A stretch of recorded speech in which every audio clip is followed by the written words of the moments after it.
எனக்கு அன்பான கர்த்தருடைய பிள்ளைகளே, ஒருவேளை உங்களுக்கு சோர்வா இருக்கிறீங்களா?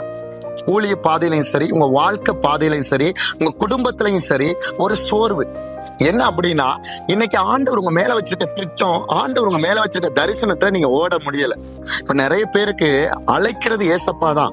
நம்மள ஊழிய பாதையிலையும் சரி, அவர் நம்மள பாருங்க, அழுக்குல இருந்து நம்மளை கழுவி உலகத்துல இருந்து அவர் வேறு பிரிச்சு இன்னைக்கு அவருடைய சொந்த பிள்ளையா வச்சு அவர் இதுவரைக்கும் அவர் தான் நடத்திட்டு வந்திருக்கிறாரு. ஆனா நம்ம அவரை விட்டு தூரமா போனா கூட, அவருக்கு நமக்கு உறவு இல்லாம இருந்தா கூட, அவருடைய உறவு நம்மளை விட்டு விலகல.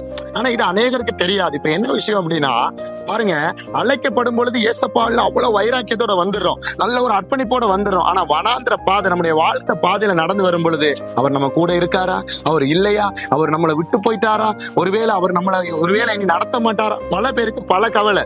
சில பேருக்கு என்ன விஷயம்னா, பாதியோட கர்த்தர் என்ன விட்டுட்டு போயிட்டாரா? எனக்கு அன்பான கர்த்தருடைய பிள்ளைகளே, நம்முடைய முற்பிதாக்கள், நீங்க எலியாவை எடுத்துக்கொள்ளுங்க, யோனாவை எடுத்துக்கொள்ளுங்க, எலிசாவை எடுத்துக்கொள்ளுங்க, நம்முடைய விசுவாசத்தின் தகப்பன் ஆபிரகாம் எடுத்துக்கொள்ளுங்க, யாக்கோபு, எல்லா முற்பிதாக்களையும் அவர் அழைத்தவர். அவர் அவங்களுக்கு சொன்ன வாக்கு தத்தத்தை நிறைவேற்றும் வரையும் அவர் கைவிடவும் இல்லை, அவர் பின்வாங்கவும் இல்லை. ஆனா இவங்க கொஞ்சம் தடுமாறினது உண்டு.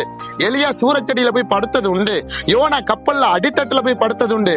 ஆனா கர்த்தருடைய வார்த்தை அவங்களை விட்டு விலகவே இல்லை. நான் ரொம்ப ஆச்சரியமா இருக்கு இந்த வார்த்தைகளை படிக்கும் போது. நம்மளாலேயே ஓட முடியல. நம்ம என்னதான் ஜெபிச்சாலும், என்னதான் ஆண்டவரோட இருந்தாலும், இந்த உலகத்துல பாவத்தை மேற்கொள்றதுக்கு, உலகத்துல கர்த்தருடைய தரிசனத்துக்கு நம்ம ஓடுறதுக்கு அவருடைய பலன் இருந்தா தான் ஓட முடியுது. ஆனா இவங்க எல்லாம் எப்படி இருந்திருப்பாங்க அப்படின்னா, இவங்க விட்டு அவரை விட்டு தூரமா போனப்ப கூட கர்த்தர் என்ன செய்யல, இவங்களை விட்டு கொடுக்கல, இவங்க விட்டு தூரமா போகல.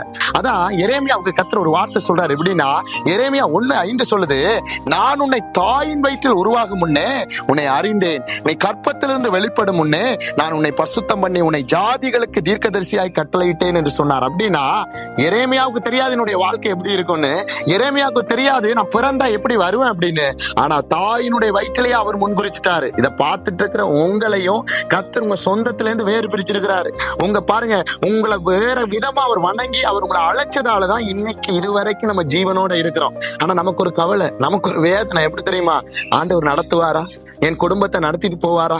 என் ஊழியத்தை நடத்துவாரா? ஒருவேளை நான் செய்த பாவத்து நிமித்தம் அவர் விலகிட்டாரா அப்படின்னா, நம்முடைய முற்பிதாக்கள் அவங்களும் பாவம் செய்திருக்கிறாங்க, அவங்களும் தீர்க்கதரிசிகளுடைய வார்த்தைக்கு கீழ்ப்படியாம போயிருக்கிறாங்க. ஆனால் அழைத்தவர், தரிசனத்தை வைத்தவர், திட்டத்தை வைத்தவர், அவங்க மேல சொன்ன வார்த்தையை நிறைவேற்றி முடிக்கும் வரைக்கும் அவர் விலகல். அதான் வசனம் சொல்றாரு, நான் உன்னை விட்டு விலகுவதும் இல்லை, உன்னை கைவிடுவதும் இல்லை. இந்த காலை வேளையில யாரெல்லாம் இந்த வார்த்தையை பார்த்துட்டு இருக்கிறீங்களோ, நீங்க விட்டு தூரமா போயிருக்கலாம், அவர் உங்களை எப்படி கொண்டு வரணும், எப்படி உங்களை நடத்தணும்னு அவருக்கு தெரியும். நீங்க செய்யறதெல்லாம் ஜெபம் பண்ணுங்க, அவரை மட்டும் விட்டு